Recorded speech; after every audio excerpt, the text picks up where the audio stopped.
Hello दोस्तों, कैसे हैं आप सभी। उम्मीद है आप सभी कुशल होंगे। मैं LC Sharma academy YouTube channel पर आपका स्वागत करता हूं। तो दोस्तों, आज के इस वीडियो में हम ट्रेंड ग्रेजुएट टीचर एग्जामिनेशन 2021 यानी टीजीटी इंग्लिश का सॉल्व्ड पेपर ले रहे हैं, जो कि 2021 में पूछा गया था। तो चलिए क्वेश्चंस लेते हैं हम। डायरेक्शंस, क्वेश्चन नंबर्स 1 to 4 यानी क्वेश्चन नंबर 1 से 4 तक। In each question below 4 options 1 2 3 4 are given. यानी क्वेश्चन नंबर 1 से 4 तक के लिए 4 विकल्प दिए गए हैं 1 2 3 4 के रूप में। Find out the word which is correctly spelled, यानी उस शब्द को आपको पता करना है जो कि सही तरह से जिसकी स्पेलिंग दे रखी है। Question 1, invertebrate 3 invertebrate 4 invertebrate. तो इनवर्टिब्रेट की सही स्पेलिंग इसमें कौन सी है, तो वो हमें इसमें से फाइंड आउट करना है। तो इसका करेक्ट आंसर होगा ऑप्शन 2, इनवर्टिब्रेट, INVERTEBRATE। इनवर्टिब्रेट का मतलब क्या होता है? The correctly spelled word is invertebrate which means an animal with no spine. यानी इनवर्टिब्रेट का मतलब होता है कि एक ऐसा जानवर जिसके अंदर रीढ़ की हड्डी यानी स्पाइन नहीं होती है। अब हम लेते हैं क्वेश्चन 2। क्वेश्चन 2 में हमें ऑमलेट की करेक्ट स्पेलिंग वाला ऑप्शन फाइंड आउट करना है। तो ऑप्शन चारों में ऑमलेट की स्पेलिंग दे रखी है, इसमें करेक्ट कौन सा है? तो इसका करेक्ट ऑप्शन है ऑप्शन 2 यानी OMELETTE। ये ऑमलेट की करेक्ट स्पेलिंग है। तो explanation, the correctly spelled word is omelette, OMELETTE, which is a dish made by mixing eggs together and frying them. यानी ऑमलेट जो अंडों को मिलाकर बनाई जाती है और फिर उसको सेका जाता है। Next question 3। अब इसमें हमें क्यूसाइन की स्पेलिंग बतानी है। क्यूसाइन, तो क्यूसाइन की करेक्ट स्पेलिंग है, इसमें ऑप्शन है 4, CUISINE, क्यूसाइन। इसका एक्सप्लेनेशन देखते हैं। The correctly spelled word is CUISINE, cuisine, which means, जिसका मतलब होता है आ स्टाइल ऑफ कुकिंग, यानी खाना बनाने का एक तरीका, उसको हम क्यूसाइन कहते हैं। अब हम आते हैं क्वेश्चन 4 पर। इसमें हमें डायरिया की करेक्ट स्पेलिंग बतानी है। कौन से ऑप्शन में डायरिया की करेक्ट स्पेलिंग दे रखी है? तो इसमें ऑप्शन 1 ये इसमें करेक्ट है, DIARRHOEA, ये डायरिया की करेक्ट स्पेलिंग है। इसका एक्सप्लेनेशन देखते हैं। The correctly spelled word is DIARRHOEA, diarrhoea, which means, जिसका मतलब होता है a condition in which faeces are discharged from the bowels frequently and in a liquid form. Diarrhoea, ये डायरिया। अब हम लेते हैं क्वेश्चन 5। तो ये 1 to 4 ये जो क्वेश्चन थे, इसमें हमें करेक्ट स्पेलिंग वाले आंसर फाइंड आउट करने थे। अब हम क्वेश्चन 5 पर आते हैं। Thou hadst a voice whose sound was like the sea, pure as the naked heavens, majestic free, the above lines are written for। ये जो लाइन है, ये लाइन किसके लिए लिखी गई है? ऑप्शन ए, option 1 John Galsworthy, option 2 William Shakespeare, option 3 John Milton, option 4 William Wordsworth. तो इसका करेक्ट आंसर है ऑप्शन 3 जॉन मिल्टन। इसका एक्सप्लेनेशन देख लेते हैं। These lines have been taken from the poem London 802। ये लंदन 802 नाम की एक कविता है, उससे ये लाइनें ली गई हैं बाय विलियम वर्ड्सवर्थ, और ये लाइनें विलियम वर्ड्सवर्थ के द्वारा लिखी गई हैं। In the poem Wordsworth eulogises 17th century poet John Milton. तो इसमें जो वर्ड्सवर्थ हैं, वर्ड्सवर्थ जॉन मिल्टन के लिए, जो 17वीं शताब्दी के कवि थे जॉन मिल्टन, उनके लिए ये इन पंक्तियों का उन्होंने लिखा है, उनके लिए इन पंक्तियों का उन्होंने प्रयोग किया है। अब हम आते हैं क्वेश्चन 6 पर। Choose one word from the options which describes the phrase most accurately. इसमें वन वर्ड हमें फाइंड आउट करना है, वो वन वर्ड जो कि ये जो एक वाक्यांश यानी फ्रेज दे रखा है। फ्रेज क्या होता है? शब्दों के समूह को फ्रेज कहते हैं, वर्ड्स ऑफ ग्रुप को फ्रेज कहते हैं। तो इनको हमें फाइंड आउट करना है, एक वन वर्ड फाइंड आउट करना है जो कि इन शब्दों के अर्थ को बतलाए। तो option 1 homicide, option 2 infanticide, option 3 fratricide, option 4 sororicide. तो इसमें करेक्ट ऑप्शन क्या होगा? इसमें करेक्ट ऑप्शन होगा option 3 फ्रैट्रिसाइड।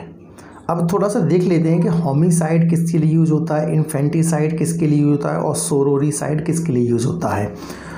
Homicide the killing of one human being by another, यानी एक इंसान के द्वारा दूसरे इंसान को मारना, उसके लिए होमिसाइड यूज होता है।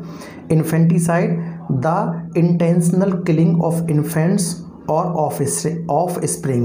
ऑफ स्प्रिंग, यानी किसी नवजात बच्चे को इरादतन मारना, उसके लिए इन्फेंटिसाइड यूज होता है। Sororicide the killing of one's sister, किसी की बहन को मारना, उसके लिए सोरोरीसाइड का यूज़ किया जाता है। तो क्वेश्चन नंबर 6 का जो करेक्ट आंसर है वो है फ्रैट्रिसाइड। अब हम आते हैं क्वेश्चन नंबर 7 पर। Question number 7, who refers William Wordsworth as an ever enduring man. Ever enduring man के रूप में कौन विलियम वर्ड्सवर्थ को संदर्भित करते हैं, दर्शाते हैं? तो option 1 doctor Johnson, option 2 John Keats, option 3 De Quincey, option 4 S T. Coleridge. तो इसका आंसर सही होगा ऑप्शन 4 एस.टी. कॉलरेज। अब थोड़ा सा इसका एक्सप्लेनेशन देख लेते हैं। Samuel Taylor Coleridge refers William Wordsworth as an ever enduring man in his poem to William Wordsworth, यानी इनकी एक पोएम थी टू विलियम वर्ड्सवर्थ, उसमें उन्होंने इनको इस तरीके एवर एंड्यूरिंग मैन, ये इस नाम से उन्होंने उनको दर्शाया था। In to William Wordsworth Samuel Taylor Coleridge praises William Wordsworth and his poetic ability, यानी इनकी जो पोएम थी टू विलियम वर्ड्सवर्थ, इसमें जो एस.टी. कॉलरेज थे उन्होंने विलियम वर्ड्सवर्थ की तारीफ़ की थी और उनकी जो कविता लिखने की जो क्षमता या योग्यता थी उसकी उन्होंने तारीफ़ की थी। अब हम लेते हैं question 8, mark the part with the error, यानी एक गलत पार्ट है उसको हमें बताना है। Read the 4 option as the parts of the given sentence, यानी यहाँ पर वाक्य के भाग दे रखे हैं, उनको आपको पढ़ना है। उन वाक्य के भागों में से एक भाग गलत है, उसको फाइंड आउट करना है।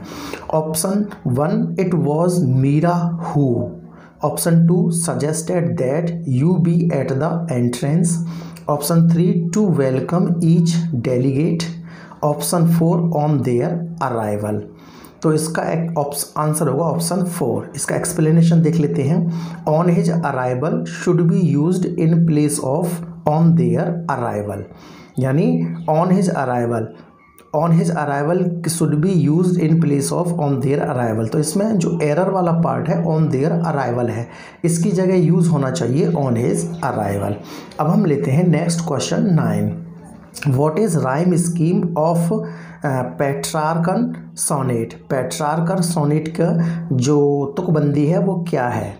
Option A B B A C D E, option 2 A B B C D E C D E, option 3 C D E A B B A, option 4 A B C D E. तो इसका correct option है option 1, यानी A B B A C D ई, ये Petrarchan sonnet की तुकबंदी है।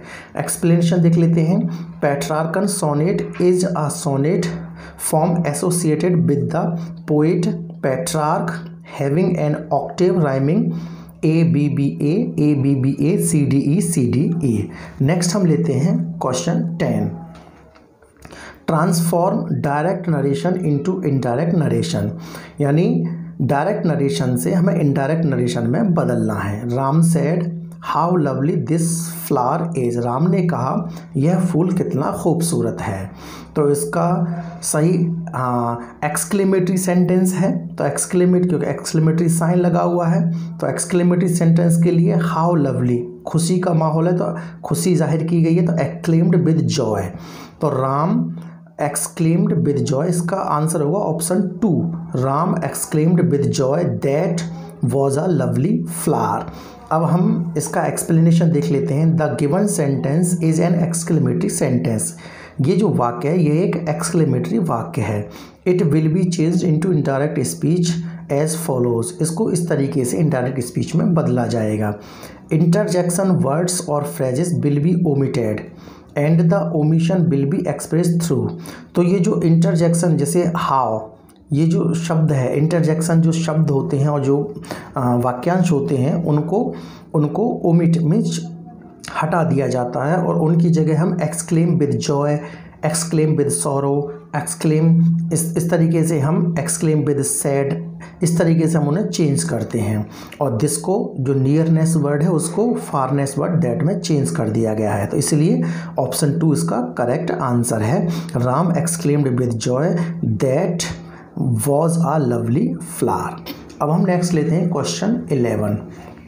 The line they also serve who only stand and wait occurs in which of the following poems. यानी ये जो लाइन है they also serve who only stand and wait, ये निम्नलिखित कविताओं में से किस कविता में आई है? तो इसमें option 1 true love by Shakespeare, on his blindness by John Milton, daffodils by John Milton, ode on a Grecian urn by John Keats. तो इसका करेक्ट आंसर है option 2 on his blindness by Milton.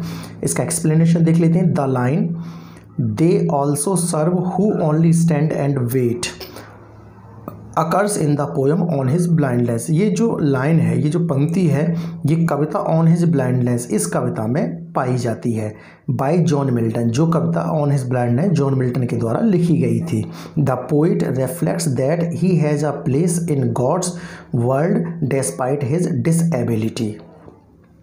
यानी the poet reflect कवि दर्शाते हैं कि he has a place in God's world, यानी उसके पास भगवान की दुनिया में भी जगह है डिस्पाइट हिज डिसेबिलिटी, यानी उसकी जो डिसेबिलिटी मीन्स निर्योग्यता है, जो उसका अंधापन है, उसकी अंधापन के अपेक्षा उसके पास भी संसार, भगवान का जो संसार है उसमें उसके लिए जगह है। नेक्स्ट लेते हैं question 12। The correct spelling is, correct spelling कौन सी है इसमें? कॉन्सोनेंटल, कॉन्सोनेंटल, कॉन्सोनेंटल की करेक्ट स्पेलिंग बतानी है।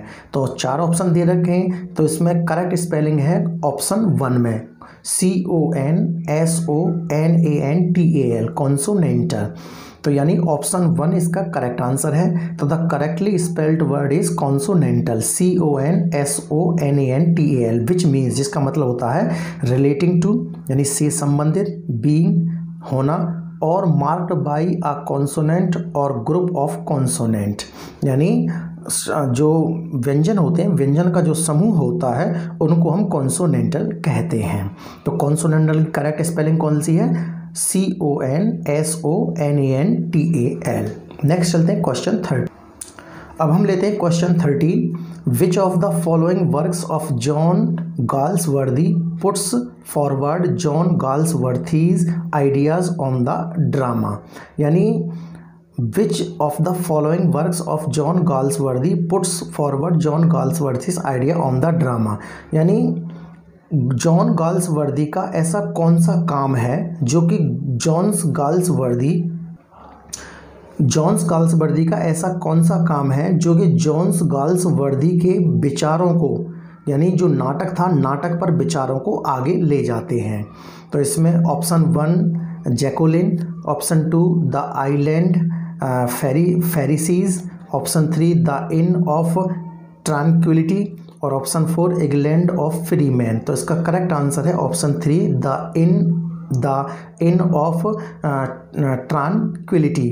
तो इसका एक्सप्लेनेशन देख लेते हैं। The inn of tranquillity by John Milton collects are representative cross section of his work including short stories, essays and autobiographical recollections. यानी बहुत सारे ऐसे वर्क हैं जॉन मिल्टन के जिसमें बहुत सारी चीज़ों को, यानी द इन ऑफ ट्रांक्विलिटी, ये जो इनका एक जो लेखन था, ये जो उन्होंने लिखा था, इसमें बहुत सारी छोटी छोटी स्टोरीज़ को लिखा गया, निबंध को लिखा गया और बहुत सारी ऑटोबायोग्राफी यानी जो आत्मकथाएं थी उनका ये कलेक्शन है द इन ऑफ ट्रांक्विलिटी। किसके द्वारा लगाई? जॉन गाल्सवर्थी के द्वारा। नेक्स्ट लेते हैं हम question 14। Question 14, choose one word from the options which describes the phrase most accurately. एक फ्रेज दे रखा है, इस फ्रेज को एक वन वर्ड हमें उसके लिए सेलेक्ट करना है जो कि इस फ्रेज का सही तरीके से मीनिंग बताता है। तो फ्रेज है incapable of being redeemed from evil, that is beyond correction, यानी सही करने से काफ़ी दूर। इसके लिए कौन सा एक वन वर्ड है? ऑप्शन 1 है इम्प्रेग्नेबल, ऑप्शन 2 है इनएफेसिबल, ऑप्शन 3 है इनडेलिबल, ऑप्शन 4 है इनकॉरेजिबल। तो इसका करेक्ट आंसर होगा ऑप्शन 4 इनकॉरेजिबल। और बाकी के किसके लिए यूज़ होते हैं? इम्प्रेग्नेबल यानी अनेबल टू बी डिफीटेड और ओवरकम, यानी जिस पर जीत हासिल ना की जा सके उसके लिए हम इम्प्रेग्नेबल यूज़ करते हैं। और इनएफेसिबल उसके लिए यूज़ करते हैं अनेबल टू बी इरेज्ड और फॉरगॉटन, जिसको भुलाया ना जा सके उसके लिए हम इनएफेसिबल का यूज़ करते हैं। और इनडेलिबल का यूज़ इम्पॉसिबल टू रिमूव और फॉरगेट, यानी किसी को हटाना असंभव या किसी को भुलाना असंभव, उसके लिए इनडेलिबल का प्रयोग किया जाता है। लेकिन इसका करेक्ट आंसर है इनकॉरेजिबल। नेक्स्ट चलते हैं question 15, find out the most suitable preposition from the given options. Options दे रखे हैं, उनमें से सही प्रपोजिशन हमें छांटना है। It was very generous space you to offer to help me, तो इसमें कौन सा आएगा? Option 1 about, option 2 from, option 3 of, option 4 for. तो इसका करेक्ट आंसर होगा ऑप्शन 3 ऑफ, यानी the adjective generous will be followed by preposition of, यानी जनरस ऑफ समबडी। तो जनरस के साथ हमेशा ऑफ का यूज़ होता है। तो it was very generous of you to offer to help me. You somebody में कोई भी आ सकता है, यू, मी, देम, कोई भी आ सकता है। तो जनरस ऑफ ये एक फ्रेज है, फ्रेजल प्रपोजिशन जो होते हैं तो जनरस के साथ ऑफ का यूज़ होता है। अब हम लेते हैं क्वेश्चन नेक्स्ट 16 से 19, इसमें डायरेक्शंस दे रखे हैं। क्वेश्चन नंबर 16 to 19 ये दिशा निर्देश हैं, क्वेश्चन नंबर 16 से 19 के लिए हैं। क्या दिशा निर्देश है? Following sentences have been transform as per directions given in their brackets, यानी वाक्य हैं, वाक्यों को जो ब्रैकेट में दे रखा है उसके हिसाब से उन वाक्यों को क्या करना है? ट्रांसफॉर्म यानी बदलना है। Choose the correct sentence from the choices given, और जो विकल्प दिए गए हैं उन विकल्पों से सही को चुनना है। अब देखते हैं question 16, the apple was too sour to eat. तो इसके लिए रिमूव टू यानी टू का हमें हटाना है। तो इसके लिए सही ऑप्शन क्या होगा? ऑप्शन होगा 4। ऑप्शन 4 क्या है? The apple was so sour that it could not be eaten, यानी जब हम एफर्मेटिव सेंटेंस में टू दिया होता है, टू दिया होता है, तो उसको हटाने समय हम एफर्मेटिव का नेगेटिव सेंटेंस बन जाता है और उसका फॉर्मेट इस तरीके से होता है। वर्ब जो भी होती है टू की जगह सो यूज़ होता है, फिर एडजेक्टिव होता है, फिर दैट एक फॉर्मेट होता है इसका। यहाँ पर हम इसे पढ़ाएंगे तो वीडियो काफ़ी बड़ा हो जाएगा। इसका एक्सप्लेनेशन देख लेते हैं। The adverb too will be removed from the given sentence as follows, यानी निम्न प्रकार से तरीके से एडवर्ब टू को हम हटाएंगे। क्या है? Use adverb so after removing the adverb too, जब हम एडवर्ब टू को हटाते हैं तो उसकी जगह हम सो का यूज़ करते हैं, जैसे यहाँ पर सो का यूज़ किया है। यूज़ द एडजेक्टिव सॉर, फिर टू के बाद जो एडजेक्टिव आया था उसका हम यूज़ करते हैं, जैसे सो के बाद यहाँ पर सॉर का यूज़ किया गया। सॉर का मतलब होता है खट्टा। उसके बाद यूज़ कंजक्शन दैट, फिर ठीक उसके कंजक्शन हम दैट का यूज़ करते हैं। यूज़ प्रोनाउन इट, फिर उसके बाद हम प्रोनाउन इट का यूज़ करते हैं। Since the sentence is in past tense so use couldn't, यदि पास्ट टेंस में है तो हम कुडंट का यूज़ करेंगे। जैसे यहाँ पर कुडंट का हमने यूज़ किया, क्योंकि एफर्मेटिव है तो नेगेटिव में जाएगा। द एप्पल, तो फिर करेक्ट आंसर क्या होगा, the apple was so sour that it could not be eaten. ठीक है, तो ये पास्ट टेंस में चला गया, पैसिव फॉर्म में चला गया। नेक्स्ट लेते हैं हम question 7। The president appointed him governor, इसका पैसिव बनाना है, यानी जो प्रेसिडेंट थे राष्ट्रपति ने उसको गवर्नर राज्यपाल नियुक्त किया। तो इसका हमें पैसिव बनाना है, तो इसका करेक्ट ऑप्शन होगा हिम। ये इसका ऑब्जेक्ट है, इसे हम सब्जेक्ट लेंगे तो सब्जेक्ट ही हो गया। पास्ट इंडेफिनिट का है तो वॉज का यूज़ होगा, यहाँ भी दे रखा है, यहाँ भी दे रखा है। अब अपॉइंटेड थर्ड फॉर्म ऑलरेडी है तो अपॉइंटेड, और उसके बाद गवर्नर बाय द प्रेसिडेंट, क्योंकि यहाँ पर गवर्नर आया नहीं है तो इसलिए यहाँ पर गवर्नर आया। यहाँ से एक्टिव वॉइस के एक वर्ड को यहाँ से हटा दिया गया है। यहाँ पर ना वर्ब, एक्टिव वॉइस के किसी भी वर्ड को आप पैसिव वॉइस बनाते समय हटा नहीं सकते। इस सेंटेंस में हटा दिया गया लेकिन इस सेंटेंस में नहीं है, तो इसका करेक्ट ऑप्शन है he was appointed governor by the president. इसका एक्सप्लेनेशन देख लेते हैं। The given sentence will be changed into passive voice as follows. कैसे, the given sentence is in simple past यानी present indefinite tense, it has two objects, इसके पास दो object हैं, एक तो हिम है एक गवर्नर है। तो normally the object that appears first, यानी first in an active sentence becomes the subject of passive sentence. आप इसे भी बना सकते हैं object passive voice, subject passive voice का इसे भी बना सकते हैं, लेकिन ज़्यादातर केसेस में जो फर्स्ट ऑब्जेक्ट होता है उसको हम पैसिव वॉइस में सब्जेक्ट बनाते हैं। तो ठीक है, तो इसका correct option 3, he was appointed governor by the president. Next लेते हैं question 18। Who would not love his country, इसका हमें एसर्टिव बनाना है, यानी इसका हमें एसर्टिव क्या होते हैं, नेगेटिव को हमें हटाना है। तो who would not love his country, यानी अपने देश को कौन प्यार नहीं करता। तो इसका करेक्ट आंसर होगा everyone would love his country, यानी प्रत्येक अपने देश को प्यार करता है। तो इसका करेक्ट ऑप्शन 1 होगा। तो एवरीवन शुड लव नहीं, हार्डली एनीवन वुड लव नहीं, सम पीपल में, तो वुड का वुड ही आएगा, यहाँ पर शुड नहीं आ सकता। हार्डली मुश्किल से होता है, सम पीपल थोड़ी होता है, सभी देश के रहने वाले सभी लोग अपने देश से प्यार करते हैं। इसका एक्सप्लेनेशन देख लेते हैं। If N interrogative sentence starts with WHO, यदि कोई इंटेरोगेटिव सेंटेंस WH से शुरू होता है, क्वेश्चन वर्ड से शुरू होता है, and a negative word is used, और उसमें कोई नेगेटिव वर्ड यानी नहीं शब्द यूज होता है, तो the assertive sentence is started with everyone.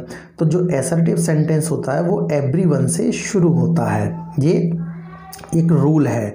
तो who would not love his country ये इंटरोगेटिव है, तो इसका एसर्टिव कैसे बनेगा, everyone would love his country, ये इसका एसर्टिव बनेगा। इसमें एवरीवन में तो ये भी आया है, एवरीवन से तो ये भी शुरू है, लेकिन इसमें शुड का यूज़ हुआ है। जो वर्ब एसर्टिव सेंटेंस में यूज़ हुई है, इंटरोगेटिव में यूज़ हुई है, वही एसर्टिव में यूज़ होगी, इसलिए ऑप्शन इसका 1 होगा। नेक्स्ट लेते हैं question 19। Why should they be blamed by you, यानी उनके द्वारा तुम पर आरोप क्यों लगाने चाहिए, उनके द्वारा तुम पर आरोप क्यों लगा, why should they be blamed by you, यानी तुम्हारे द्वारा उन पर आरोप क्यों लगाए जाने चाहिए। इसको एक्टिव में बनाना है, ये पैसिव में है। तो एक्टिव में तो why should you blame them, यानी तुमको उन पर आरोप क्यों लगाने चाहिए। तो ये होगा इसका, कैसे होगा इसका एक्सप्लेनेशन देख लेते हैं। The interrogative sentence starting with WH word are change into passive voice as follows, यानी जब कोई इंटेरोगेटिव एक्टिव वॉइस होता है, इंटेरोगेटिव पैसिव वॉइस होता है, यानी WH से शुरू होने वाला, तो उसको हम इस प्रकार से पैसिव में बदलते हैं। Use WH word in starting of passive form, यानी एक्टिव वॉइस यदि क्वेश्चन वर्ड से शुरू है तो पैसिव वॉइस भी क्वेश्चन वर्ड से शुरू होगा। Use the auxiliary verb before the subject, और जो पैसिव वॉइस का ऑब्जेक्ट है, आप उसे एक्टिव वॉइस में सब्जेक्ट बनाएंगे। तो यू ये ऑब्जेक्ट है पैसिव वॉइस का, इसे हम सब्जेक्ट बनाएंगे। इससे पहले हम वही हेल्पिंग वर्ब यूज़ करेंगे एक्टिव वॉइस में जो पैसिव वॉइस में यूज़ हुई है। उसके बाद use the auxiliary verb before the subject हमने यूज़ कर लिया। As usual use the object of active as the subject of passive. तो active as usual use the object of active वो हमने यूज़ कर लिया। एक्टिव पैसिव वॉइस का ये जो ऑब्जेक्ट था इसे हमने सब्जेक्ट एक्टिव वॉइस में सब्जेक्ट यूज़ कर लिया है और यूज़ कर लिया है। यहाँ पर थर्ड फॉर्म आई है वर्ब की, यहाँ पर हम फर्स्ट फॉर्म यूज़ करेंगे, ठीक है। और जो एक्टिव पैसिव वॉइस का जो सब्जेक्ट था उसे हम एक्टिव वॉइस में ऑब्जेक्ट बना देंगे। तो ये दे है, जब ये एक्टिव वॉइस में ऑब्जेक्ट बनेगा तो ये देम में चेंज हो जाएगा, इसलिए इसका करेक्ट आंसर होगा why should you blame them.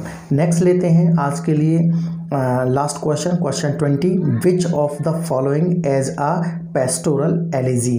तो पास्टोरल एलिजी कौन सी है निम्नलिखित में से? इसमें option 1 elegy written in a country churchyard, option 2 in memoriam, option 3 Lycidas, option 3 Duino elegy. तो उसका करेक्ट आंसर है लाइसिडस, यानी Lycidas is a poem written by John Milton इन 1637। 1637 में लाइसिडस ये जो पोयम है जॉन मिल्टन के द्वारा लिखी गई एज अ पास्टोरल एलिजी, जो कि पास्टोरल एलिजी मानी जाती है। It is a pastoral elegy on the death of Edward king, यानी जो एडवर्ड किंग थे, एडवर्ड किंग की मौत पर ये पास्टोरल एलिजी लिखी गई थी। तो दोस्तों वीडियो ज़्यादा बड़ा ना हो इसलिए हमने 20 क्वेश्चंस लिए हैं। नेक्स्ट क्वेश्चन हम नेक्स्ट वीडियो में लेंगे। अगर वीडियो पसंद आए तो वीडियो को लाइक करें, शेयर करें और LC Sharma academy YouTube channel को सब्सक्राइब करें। Thank you so much.